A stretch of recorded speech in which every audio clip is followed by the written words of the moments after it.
सत्य की जीत हुई है। 3 साल से काले बादल छाए हुए थे और आज जिस प्रकार हम सबके ऊपर अभी पानी बरस रहा है, ऐसे सत्य की बारिश हुई और मेरे पिता निर्दोष साबित हुए, बाइज्जत बरी हुए। मुझे बहुत गर्व होता है बोलने में कि हम पहले दिन से गलत नहीं थे। आज ये मेरे पिता बहुत सारे निर्दोष व्यक्तियों का संबल बने हुए। मेरे पिता ने आज कहा है माइक से कि बहुत सारे लोगों को परेशान किया जाता है, ब्लैकमेल किया जाता है, अपराधों की धमकी दी जाती है कि ऐसे तैसे षड्यंत्र होते हैं। आज बहुत सारे लोग, इन सब लोगों के मेरे पिता संबल बने। आप देखिएगा सुप्रीम कोर्ट में, हाई कोर्ट में, वेरियस स्टेट्स कोर्ट में मेरे पिता के इस केस का नजीर दिया जाएगा और जो निर्दोष है उनको बताया जाएगा कि 3 साल में वो भी छूटे थे, तुम भी छूटोगे। अगर तुम निर्दोष हो तो तुम छूटोगे।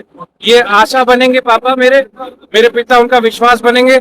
और ये बहुत इंपॉर्टेंट केस का टर्निंग पॉइंट एक हुआ कि हम लोग इस लायक बने क्योंकि मेरे पापा से ही।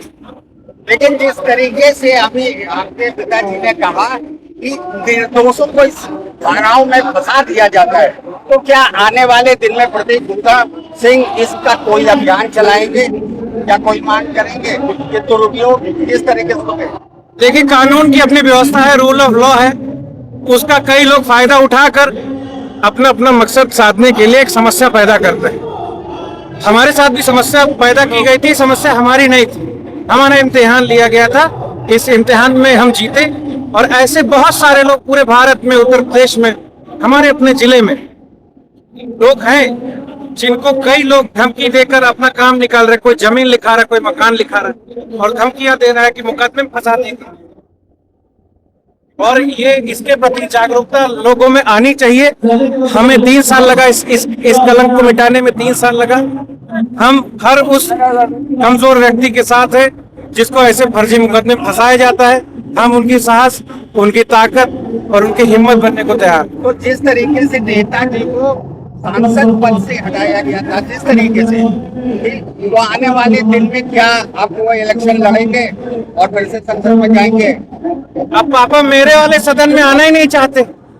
हमने कहा कि मेरे वाले में ही चल दीजिए, बहुत स्पेस है। तो मुझे लगता है कि जिस प्रकार से उन्होंने मेरी बातों को अस्वीकार कर दिया, अगर वो मेरे पिताजी और मेरे भाई दोनों जब चले जाएं एक साथ तो मुझे बहुत अच्छा लगेगा। नहीं, आप क्या चाहते हैं कि आप क्या? मैं दोनों जन को सदन में साथ में देखना चाहता हूँ। मैंने अपने यहाँ ऑफर दिया था, पापा नहीं तैयार हो रहे हैं। वो एमपी मटीरियल, वो पार्लियामेंट जाना चाहिए। तो उसी का आगाज है ये सत्य में वो जयते रैली? नहीं, ये तो मेरे पिता के घर वापस आने की खुशी में साथ के लोगों ने किया था। यहाँ